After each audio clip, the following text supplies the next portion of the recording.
皆さんこんにちは。ゴールデンウィークも早後半ですけれども、休み明けには決算シーズンのピークが毎年恒例やってきます。2月決算の銘柄、あるいは3月決算でも早いものですと、もうすでに決算発表を終えているような銘柄もあり、まだ決算シーズンは序盤ですけれども、現時点で好調な業種というのをデータでご覧いただきたいと思います。また例年以上に増配銘柄が大量に出ていますけれども、そもそも配当を増やそうと思えば利益が伸びてこないと還元するための原資が確保できないわけですね。そういった意味でも業績の伸びは重要になってくる。特にコンセンサスに要注目ということで、次回ゴールデンウィーク明ける前に決算に対する事前のハードル、期待値というのを可視化した分析というのをご紹介したいと思いますので、そのあたりの予告も含めてぜひ今回も最後までお付き合いください。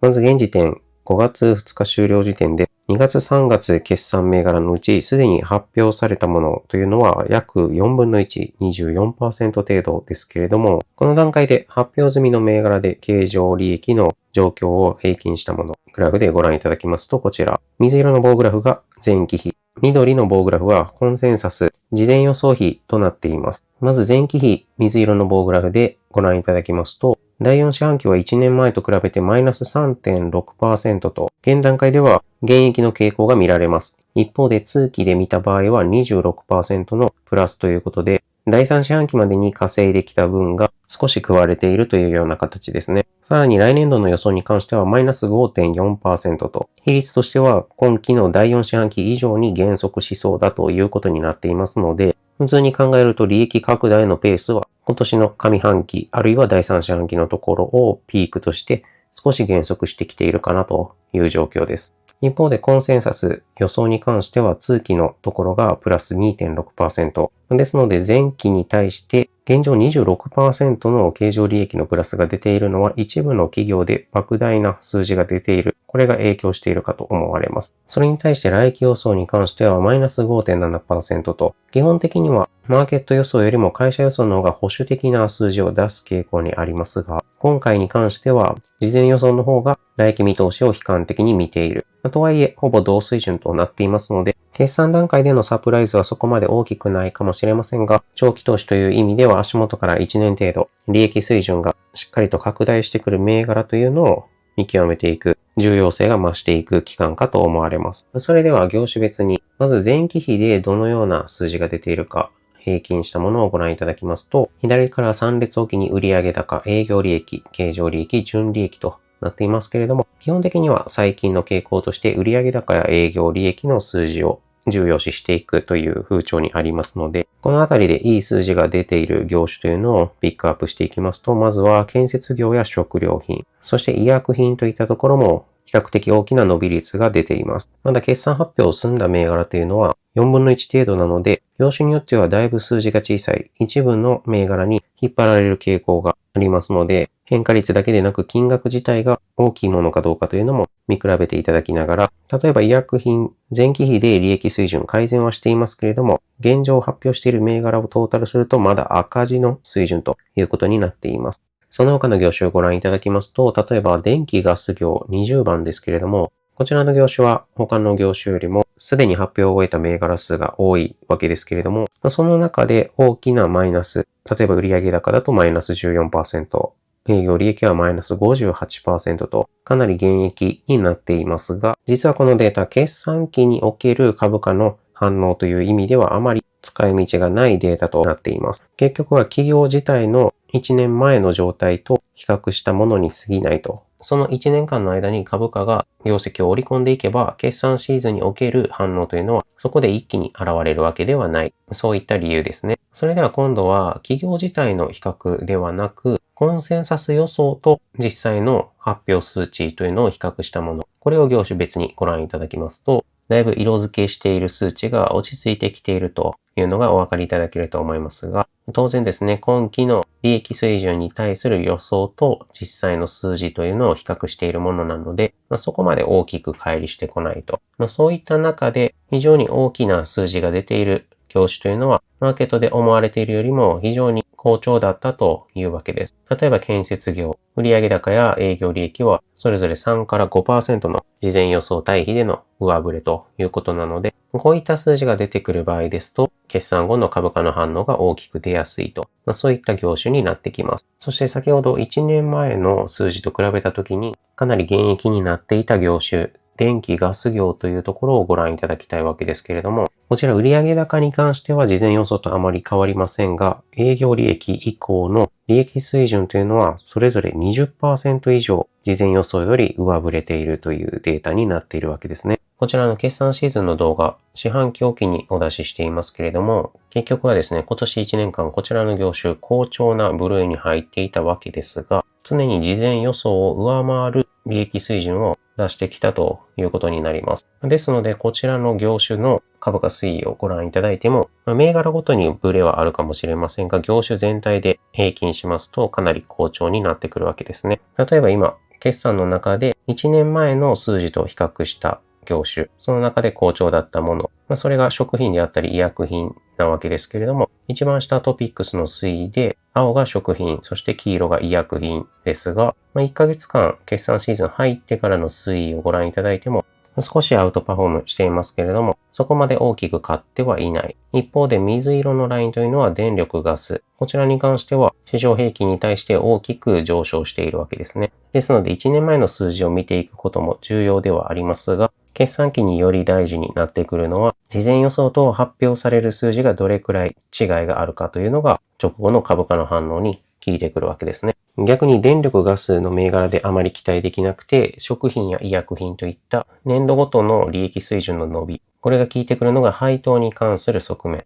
例えばいくら事前予想よりもいい数字が出ているからといって、それが赤字であれば配当を配ることはできないわけです。過去5年間の増配件数と今年の推移ご覧いただいても、1月から4月の段階ですでにどの5年間よりも早いペースで増配している銘柄の件数が伸びています。こういった配当狙いの投資をしていく場合には、あまりコンセンサスとの対比を見ていく意味はなくて、長期的に年度ごとの成長率というのを見ていくのが重要になってくるというわけですね。ただ決算シーズンにわざわざ動画を出していますので、やはり決算をまたいだ前後での株価の反応というのが非常に気になるところかと思います。今マーケットで最も話題になっている銘柄、その一つにレーザーテックがありますけれども、4月中旬に43,000円一時つけていた株価が1週間のうちに 20% 34,000円を割り込む水準まで下落しましたけれども、月末の決算、その後の株価反応をご覧いただきますと、再び4万円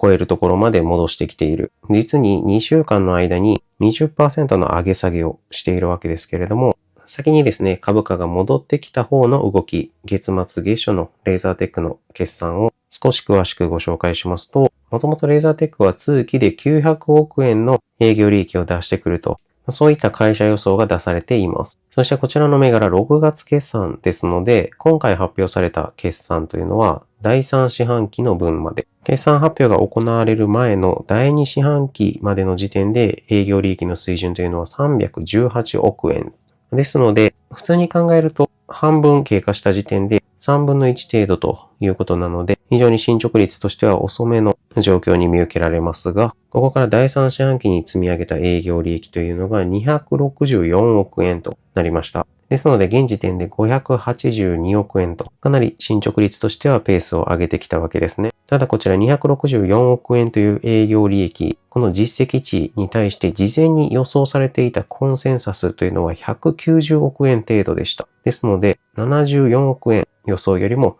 上振れたということですね。比率にすると、事前予想よりも3分の1以上の上振れということで、かなり期待よりも上回ったわけです。そしてレーザーテックという特殊な機械を作っている企業ですけれども、半導体を検査する装置の中でも最先端を行く小ささのものを検査する装置、ほぼ世界でも独占マーケットとなっている機械に対する第3四半期の受注高というのは763億円。これ事前予想では500億円程度でしたので、予想よりもかなり受注が大きくなっているなということで、非常に決算交換されて株価が大きく戻ったわけです。そして進捗率、第3四半期で大きく盛り返しましたが、それでも第4四半期かなりペースを上げていかないと、通期の900億円は達成できないわけですけれども、一応傾向としてレーザーテックの第4四半期というのは、研修案件が多くなる期間となりますので、この研修が予定通り行うことができれば、営業利益の900億円達成することも視野に入ってくるということで、通期の予想の変更はありませんでした。ですので、先行き考えていた時に四半期程度は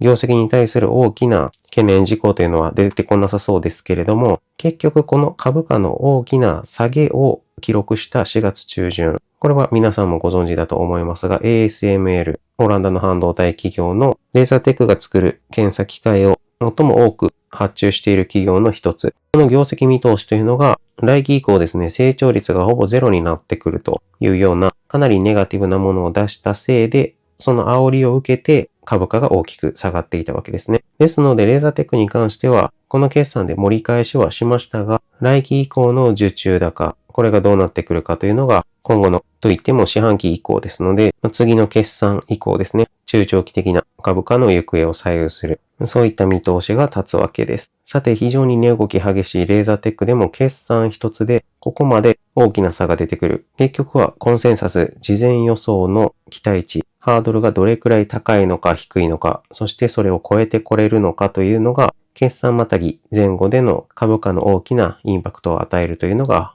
お分かりいただけたと思います。それでは次回ご紹介する分析、銘柄ごとの決算に対する期待値、ハードルの工程を可視化する分析というのはどういったものかと言いますと、例えば先ほど話題には触れませんでしたが、実は陸運も今回比較的好調な決算を出している銘柄が散見されています。この中で少しどのような分析をしているかご紹介しますと、各銘柄売上高と営業利益に焦点を当てて、まずは指揮法に載っている銘柄予想、どれくらいの数字が決算で出てきそうかというのを載せたものですね。この数字に対して決算発表直前までにどれくらいマーケットが予想を更新してきているか、そしてそれに対して実際の決算の数字がどのようになっているか、この3段階で比率を取っていく、売上高と営業利益を実績値と来期の予想、それぞれで見ていくわけですね。ですので、指揮法とマーケットの期待の乖離というのは全銘柄で出せるわけですけれども、